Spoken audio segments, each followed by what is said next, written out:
Welcome to That's So Clutch, an automotive podcast that bridges the gap between car industry experts and those who are not.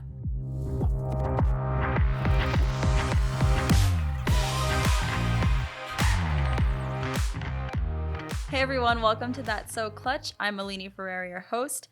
Today I've got Andrew Burrow, General Manager of Austin Infiniti, with me.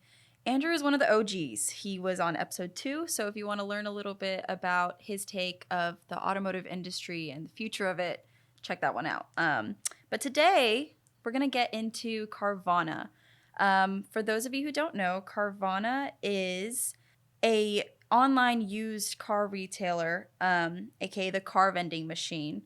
It was seemingly a good idea in the beginning. They used the stereotypical car dealership to their advantage, essentially, by advertising an online used car buying experience. Unfortunately, now, used car dealers and retailers are suffering from the 2020 pandemic and chip shortages. With interest rates rising, people are scared of a recession, therefore are buying fewer cars. And even with the improved production of new vehicles, you're seeing sales and prices of these used cars falling, shall I say, which is great for consumers, but for the people that own the businesses, not a good idea. According to the New York Times, by the end of 2022, Carvana piled up debt. Its stock price had fallen more than 95%, which is insane, in just 1 year, too. And 3 states temporarily suspended its operating license after many consumer complaints. And I've seen these horror stories on Reddit about people getting a vehicle in worse condition than advertised and customer services being rude. So I guess my question for you as a pre-owned car dealer, where do you think Carvana went wrong? Well, first, Carvana, I applaud them for trying something new and doing something different, right? I mean, the car vending machine is unique. It's eye-catching when you drive down the road and see all these cars stacked up. You get a coin, you go put it in, you go get a car. Kind of neat, right? Well, and also 2012 online buying was big, or starting to become big, so they really got ahead of the business on there. Sure, and there's other companies that are trying to do the same thing, and it's to change the typical car buying experience. Yeah. I think where a lot of that does fall short is that, when you are buying something used or pre-owned or, previously loved on, whatever you want to call it,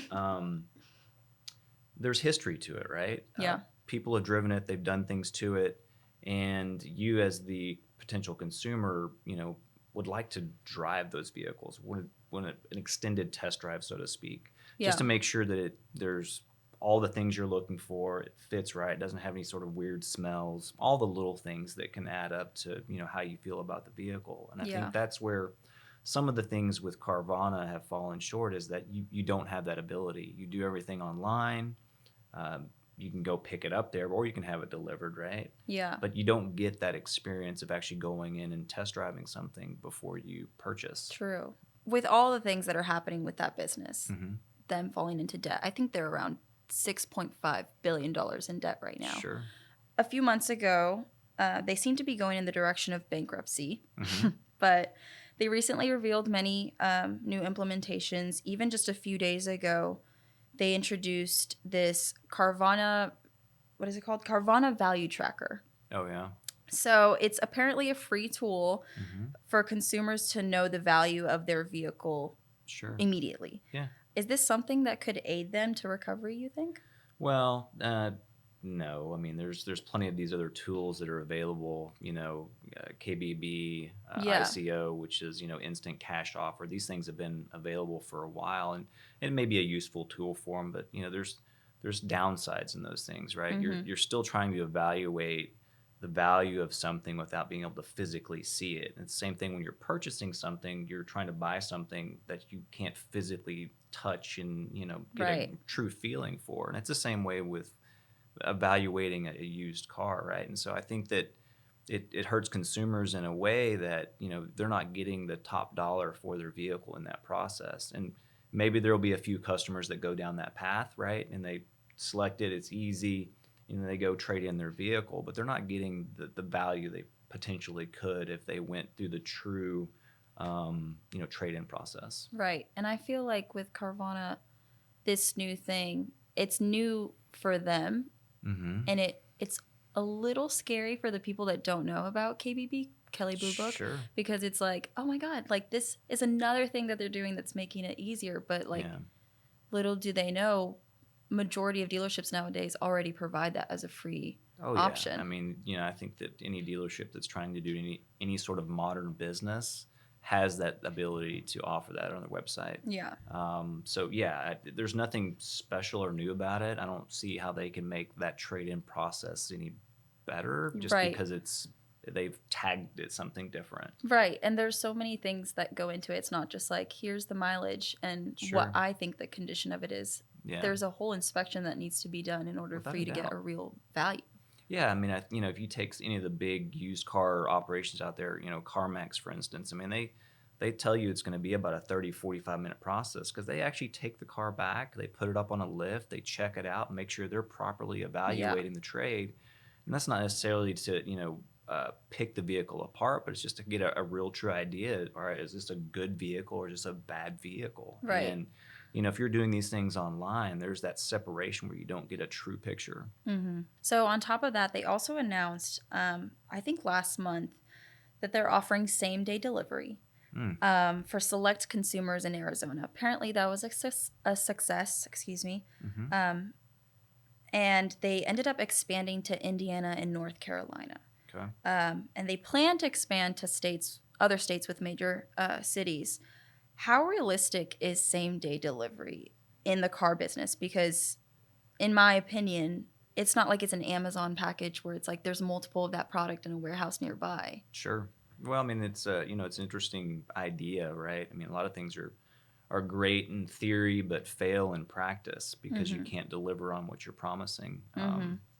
I would imagine that they're going to set up parameters on how far these deliveries can be from one of the vending machines and all of those things. But again, the reality of it is that they're promising same-day delivery on a vehicle that people have never seen other than online, and they certainly haven't driven or touched the vehicle. So I still think you're just kicking that problem down the road is all you're doing. You're offering same-day delivery, but you can go to any local dealership and have same-day delivery. Right. Or deal with a local dealer, and they will more than likely be able to do the same thing. And like probably bring you in if you need a ride to the dealership. And you have some place you can go to actually take care of you. Right. I feel like a lot of people forget that, you're getting a car, but what if you need service? Yeah.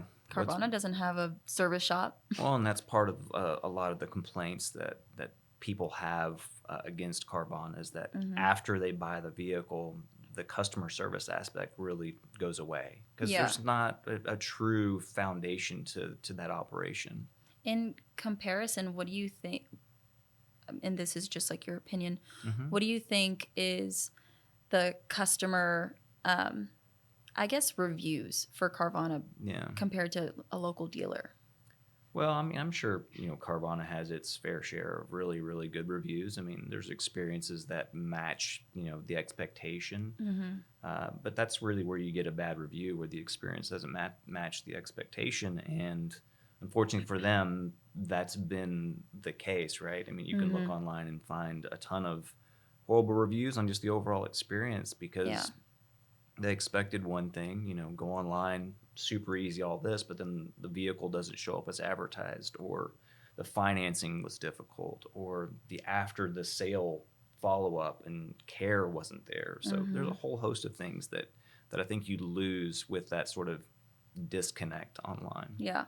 Another tool that they're also implementing on, which is, it's funny. It seems like they're like trying new stuff. They're trying new stuff instead of trying to fix the stuff that's not working. But another thing that they did is that they seem to be going in the celebrity influencer route, which, all power to them. Social media is the future of marketing nowadays. Sure. But I follow many lifestyle, beauty, wellness influencers, and I know that majority of their audiences are young women. Sure. I saw one of these influencers. She did an ad recently about how she went to Carvana. She traded in her car. It was super easy. And then how it was amazing, so fun. She got to go to the vending machine, do the coin, the whole process, right? Really fun. I feel like historically women, especially young women, they are known to be easy targets at car dealerships. Nowadays, with reputable dealerships, it's changed. It's not the same, but Yeah. and this is totally my opinion, I do find it funny that for a company that marketed against scammy dealerships, they seem to be doing exactly what they preached against. Taking those tactics. Yeah, Sure. to attempt to relieve that debt they're in. Yeah. One, how do you compete with their way of advertising of an easy car buying experience? And Yeah. two, what do you think about these new announcements?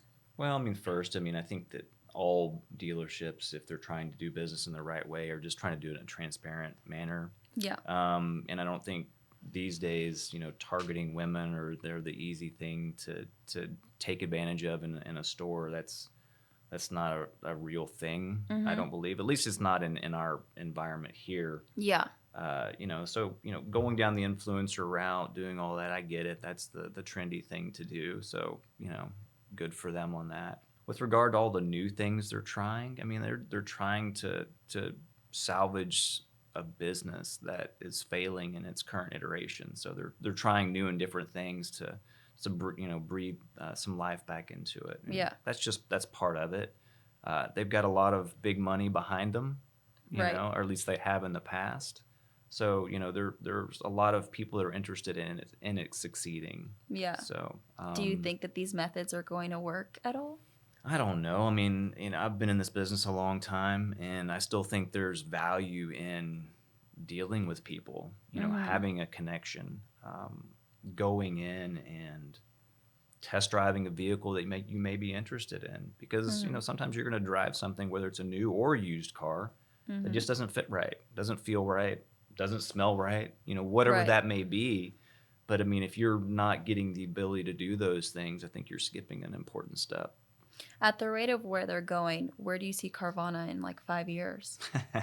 If I had a crystal ball, yeah, in the car business, yeah, Right. it would be The a really ever-changing good industry. thing. Yeah, sure. I don't know if there's enough money behind it. You know, like maybe Amazon. You mentioned Amazon earlier. Maybe Amazon goes in and buys Carvana, and now they turn it into, you know, an Amazon thing. You know, who knows? You know, there's a lot of possibilities out there. But I think people still still need the touch and feel of that, and I think the personal connection in their case is just lost. Right. Yeah. So It's just a robot at that point. yeah, I mean, a vending machine. You're putting a coin in and getting Yeah. your car. I mean, Yeah. So So, in your opinion, what do you think automotive experts should do to, I guess, prepare for whatever is to come for them? Whether you work for Carvana or not, just Sure. dealers maybe.